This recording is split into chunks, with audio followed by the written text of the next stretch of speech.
Fala, guerreiros! De volta para apresentar hoje o último programa da série Beatles Solo. Hoje nós vamos tratar da carreira do George Harrison, seguindo as regrinhas que vocês já conhecem. Apresentar os seus 5 melhores trabalhos, justificando, dizendo os motivos e ranqueando do 5º até o 1º. É isso aí. Prontos? Então vamos lá!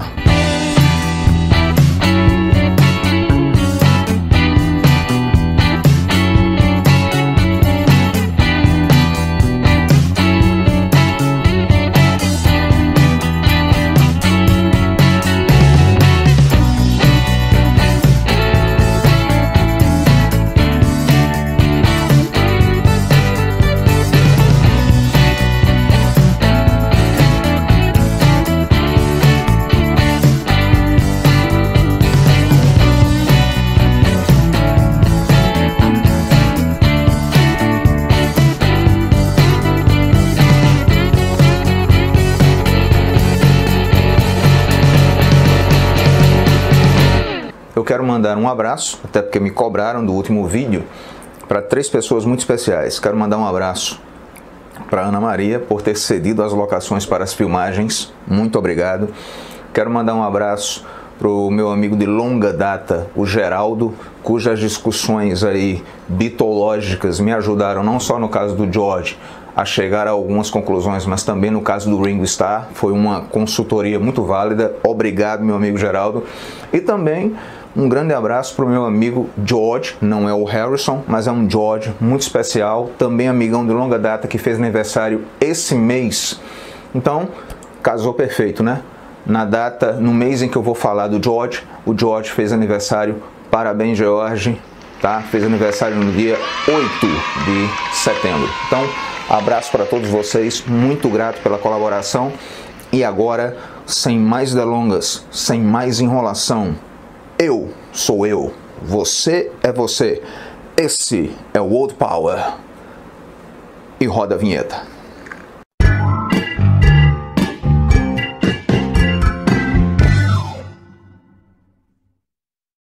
Muito bem, guerreiros, para abrir aqui a nossa série, o 5º melhor disco do George Harrison, na minha opinião, se chama Dark Horse. Tá? Então, por que eu escolhi esse disco? Veja bem, para alguns pode parecer uma surpresa que eu tenha escolhido exatamente o Dark Horse entre os 5 melhores trabalhos do George Harrison. Muitos perguntarão, por que você não escolheu, por exemplo, o Living in a Material World, que é o disco anterior? E a razão para isso é muito simples. Eu acho o Living in a Material World um disco muito depressivo, muito arrastado, apesar de melhor produzido do que o Dark Horse e sobretudo do que o disco posterior, que é o Extra Texture, tá bom? O Dark Horse, para mim, é um equilíbrio saudável entre o clima meio depressivo, meio sombrio do Living in a Material World e do clima um pouco bagunçado, um pouco indeciso do Extra Texture. Claro que muitos falaram que o Dark Horse é um álbum marcado pela rouquidão do George Harrison, que na época estava sofrendo com uma forte laringite. E mesmo assim não deixou de gravar o disco. Mas convenhamos, até que ponto esse problema realmente pesou na qualidade do trabalho? George Harrison não é lá o Beatle que possui a voz, né, digamos assim, mais potente. Eu já disse a vocês no vídeo do Paul McCartney que o Paul, é o Beatle mais completo em termos de alcance, de potência vocal. O George Harrison não é tanto assim. Logo, uma rouquidão pode até ajudar, muito embora na época a crítica tenha malhado bastante o disco por causa disso. E olha que esse era um disco de que o George esperava muito e ficou profundamente decepcionado com a negatividade com que ele foi recebido pela crítica, tá bom? Essa rouquidão é visível é sensível em algumas faixas, né, como So Sad, como Ding Dong Ding Dong, que é uma canção de Ano Novo que o George compôs, mas em outros momentos ela não passa de maneira tão perceptível assim, tá? E o disco flui de maneira extremamente natural, começando com uma música instrumental, Harrison Tour, que é Harrison, entenderam? Pois é por aí. Além da Harrison Tour, nós temos também Bye Bye Love, nós temos It Is He, que é mais uma canção religiosa, mas é uma das canções religiosas mais entusiasmadas, mais empolgantes do que o George Harrison compôs na sua carreira e que fecha o disco. Mas eu gostaria de destacar aqui duas faixas em especial. Primeiro, a faixa título, Dark Horse, que se você está acostumado com a versão do rádio, né, a versão que foi mais difundida da música, você vai estranhar. Mas essa aqui, que está no disco, que está no álbum, é que é a versão oficial do Dark Horse, da canção Dark Horse, que tem uma belíssima letra, para mim uma das melhores canções do George Harrison, e aparece aqui numa versão um pouco mais singela, mais puxada para o acústico, e que para mim deu a ela uma aparência bem melhor do que a versão mais complexa, né, instrumentalmente falando, que foi lançada nas rádios como um dos singles do disco, tá? E gostaria de destacar uma pérola que está ali, ó, escondida dentro da ostra, uma daquelas músicas que pouco se fala, sobre a qual pouco se fala, mas que merece toda a nossa atenção, porque é um belo trabalho de George Harrison em parceria com Ron Wood, que é o guitarrista dos Rolling Stones, né? E que junto com o Harrison fez uma música chamada Far East Man. Essa música é maravilhosa, inclusive seria gravada posteriormente até pelo próprio Ron Wood. Então é um disco simplesinho, porém bonitinho, que cumpre sua função. Não seja bobo, não fique preocupado com o rouquidão do George. Isso é um detalhe que ao ouvir o disco você perceberá que acaba se tornando completamente irrelevante face à qualidade dos trabalhos, à qualidade da proposta, à qualidade da produção. Então, abrindo a nossa lista, Dark Horse, de 1974, é o quinto melhor disco da carreira solo do George Harrison.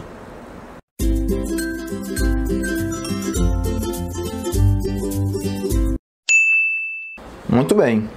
O quarto melhor trabalho do George Harrison, na minha opinião, é exatamente o seu último trabalho, Brainwashed, um disco de 2002, lançado póstumamente, mas antes que você me diga que aconteceu aqui o que aconteceu a vários outros artistas, que após a morte tiveram a sua obra remendada, falseada, né, a fim de catar as últimas migalhas de lucro em cima dos seus nomes, lembre-se, vale dizer, que Brainwashed foi um disco concluído seguindo rigorosamente as orientações deixadas pelo George Harrison.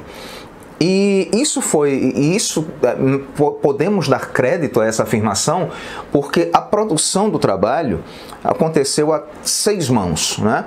Tivemos o George Harrison enquanto viveu, tivemos o Jeff Lynne, mais uma vez colaborando aí com o George, e tivemos o próprio filho do George Harrison, o Danny Harrison, trabalhando na produção desse álbum.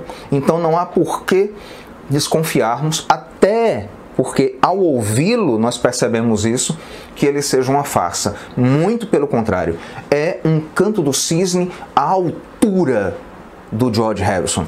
É uma feliz surpresa para quem acha que o último álbum desse grande artista poderia ser um álbum marcado por um clima profundamente depressivo, uma produção capenga, uma produção remendada. É exatamente o contrário. É bem produzido, chama muito a atenção pela qualidade elevadíssima das suas letras, e isso já fica evidente na música que abre o álbum, Any Road, que foi uma música, para vocês terem uma ideia, que começou a ser lapidada pelo George em 1988. Além de Any Road, a sucessão de letras magníficas prossegue com Pisces Fish, Looking for My Life, Rising Sun, uma belíssima canção, muito boa. Mava Blues, que é uma música instrumental, mas extremamente relaxante, de elevadíssima qualidade, não tenha preconceito com músicas instrumentais, essa música é maravilhosa, extremamente relaxante, num sentido positivo do termo. Stuck Inside of a Cloud, outra grande letra do George Harrison, e Never Get Over You, que é uma homenagem que o George deixa, a última homenagem que ele faz à sua esposa, a Olivia Harrison. Então é um disco onde você tem, em resumo, né, para resumir a ópera desse disco, é um disco muito marcado pelas ideias de espiritualidade, um disco muito marcado por discussões a respeito do significado, das contradições, dos desafios oferecidos pela vida. É realmente um testamento muito sóbrio que o George Harrison nos apresenta em seu último trabalho, mas sem esquecer de manter os pés no chão. Então, Brainwashed merece figurar em quarto lugar entre os melhores trabalhos do George Harrison, que infelizmente nos deixou antes de completar o álbum, mas que nos legou um álbum extraordinário para podermos lembrar de todo o seu talento.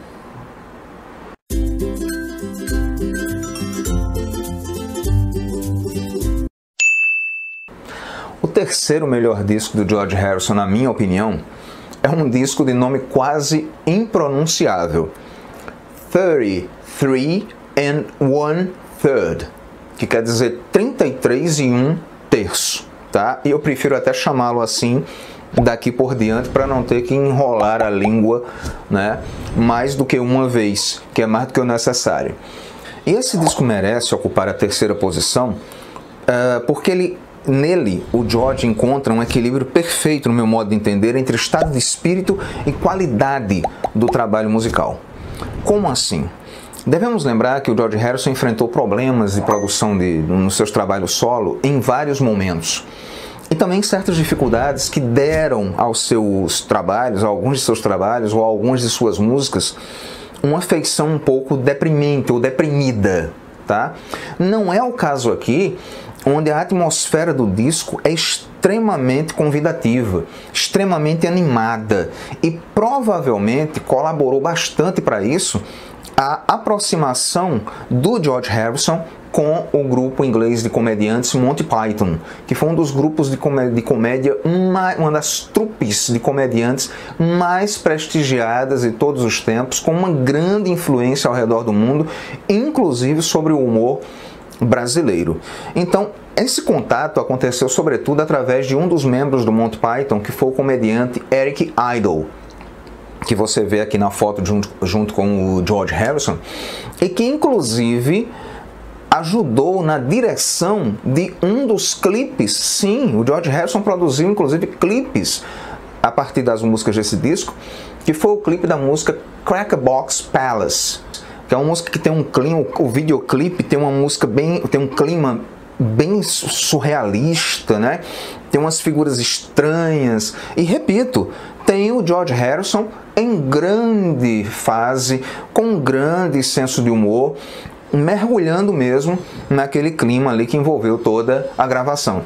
E esse clima se desenrola ao longo de todo o álbum, onde outros bons momentos se repetem, acontecem, a exemplo de Dear One, a exemplo de Beautiful Girl, a exemplo de See Yourself, a exemplo de It's What You Value, a exemplo de This Song e, para fechar esse grande trabalho de George Harrison, nós ainda temos True Love e a Pure Smoky, que são duas das minhas favoritas. Então, um disco extremamente alto astral, um disco em que nós flagramos o George Harrison num dos momentos mais inspirados da sua carreira e que merece e que justificam, portanto, a colocação do 33 and 1/3 entre os melhores álbuns do ex-Beatle.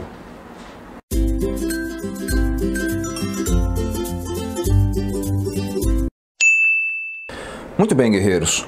Para surpresa de muitos, eu vou colocar em segundo lugar, entre os melhores álbuns da carreira solo do George Harrison, o All Things Must Pass.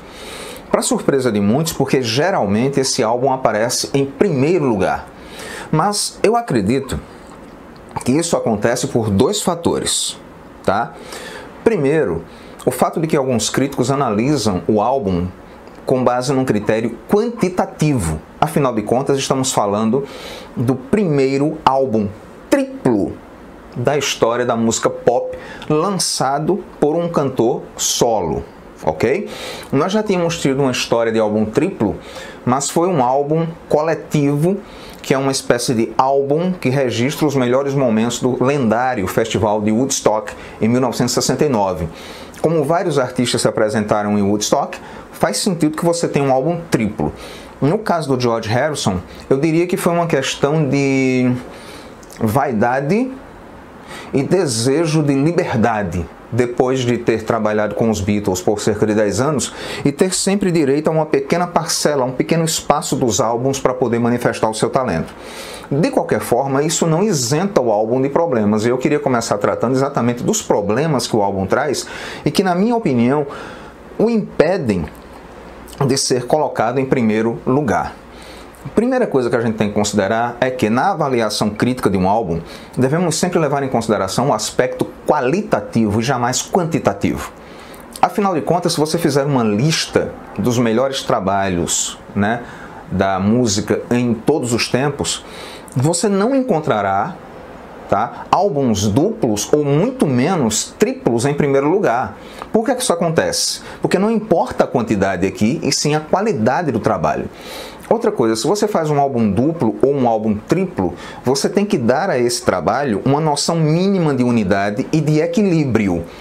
Você não pode simplesmente fazer o famoso enchimento de linguiça, esperando que isso dê ao seu álbum um reconhecimento superior, só porque você decidiu fazê-lo como um álbum duplo ou triplo e não como um álbum simples.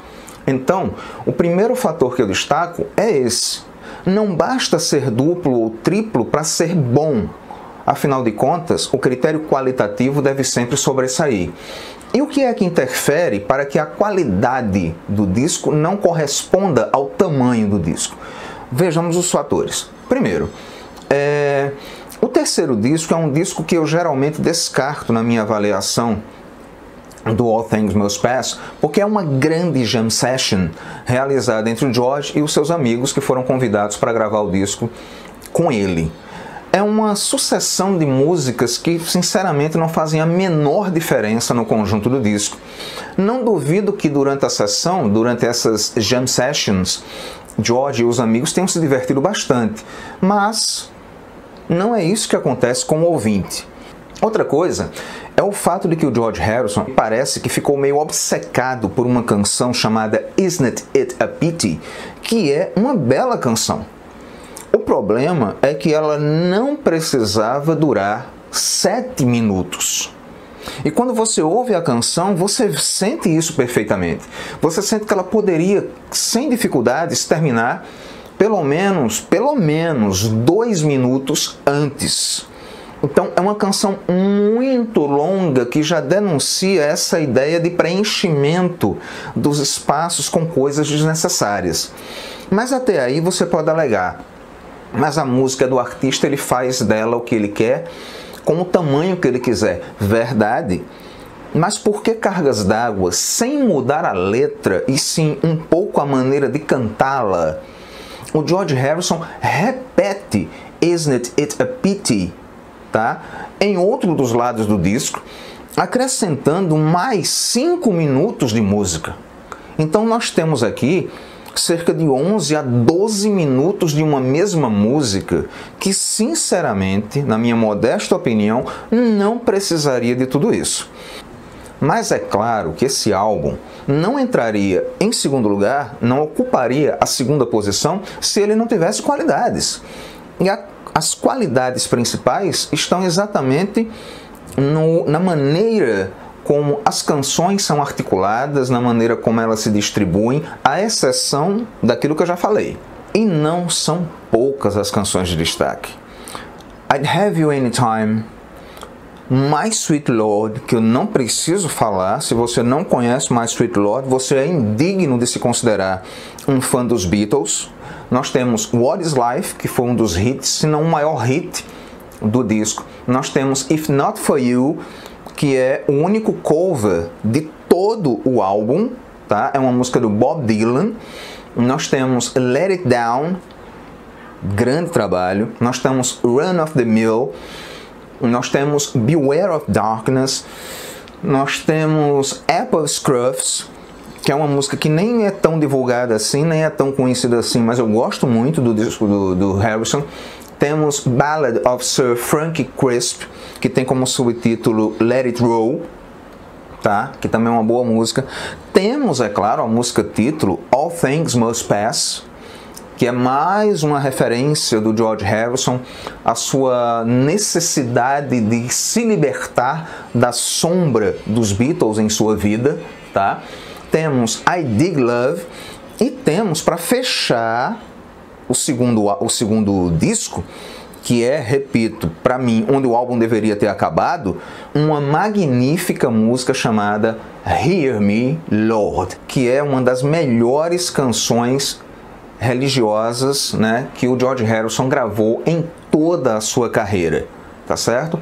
E olha que ele gravou muitas canções de teor religioso desde o primeiro álbum, que é este, de 1970, até o seu último álbum de 2002, que é o Brainwashed, ok? Então, o resumo da ópera é esse, pessoal.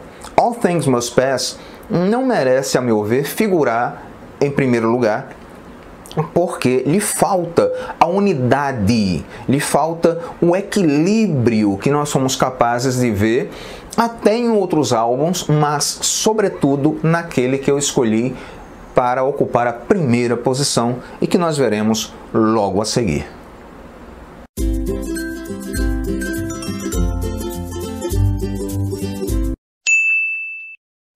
Muito bem, guerreiros. Para fechar com chave de ouro, vamos ao primeiríssimo colocado da minha lista, o que vai surpreender alguns, né? Já que está claro que eu não coloquei o All Things Must Pass, mas já expliquei por que é que ele, na minha opinião, não está em primeiro lugar. Eu levei em consideração o critério do equilíbrio, o critério qualitativo em vez de quantitativo, e por essa razão eu escolhi o Cloud9, de 1987, como um álbum número 1 do George Harrison. E a razão para isso é simples. O Cloud9 é um disco extremamente completo. Tudo aqui deu certo.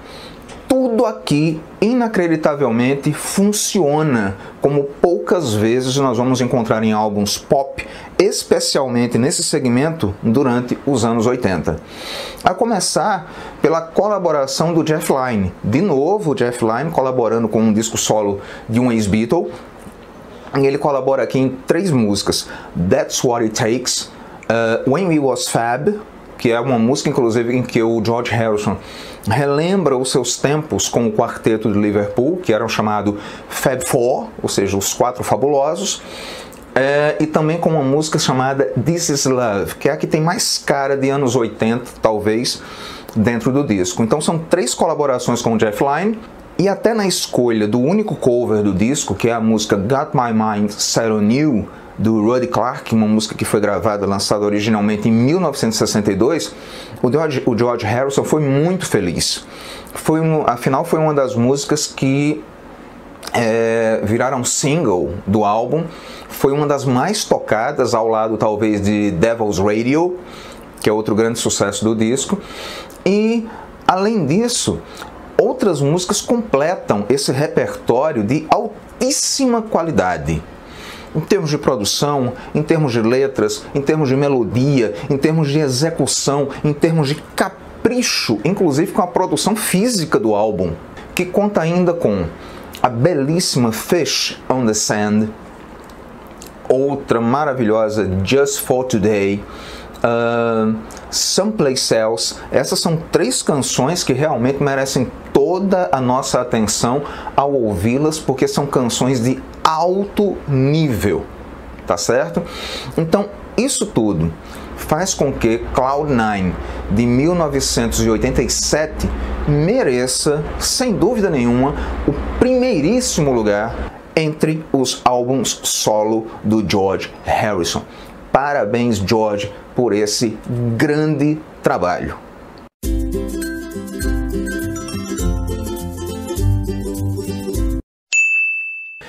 Guerreiros, que viagem, que trabalho, quanta luta, mas o esforço valeu a pena. E só valeu a pena por um motivo, porque você estava comigo o tempo inteiro, me incentivando, participando, estimulando a produção do canal. Muito obrigado a você que participou comigo dessa longa jornada através das carreiras solo dos ex-Beatles, John Lennon, Paul McCartney, Ringo Starr e George Harrison, que hoje se encerra em grande estilo. Continuem se inscrevendo no canal, divulgando, curtindo. A sua curtida é muito importante para que o YouTube reconheça que o canal está sendo prestigiado. E no mais, eu só tenho a agradecer e a me sentir bastante gratificado, pois sei que vocês aprenderam muito nessa viagem que nós realizamos aqui. Portanto, um grande abraço a todos, até a próxima e tudo de bom para vocês, guerreiros. Old Power se despede. Tchau!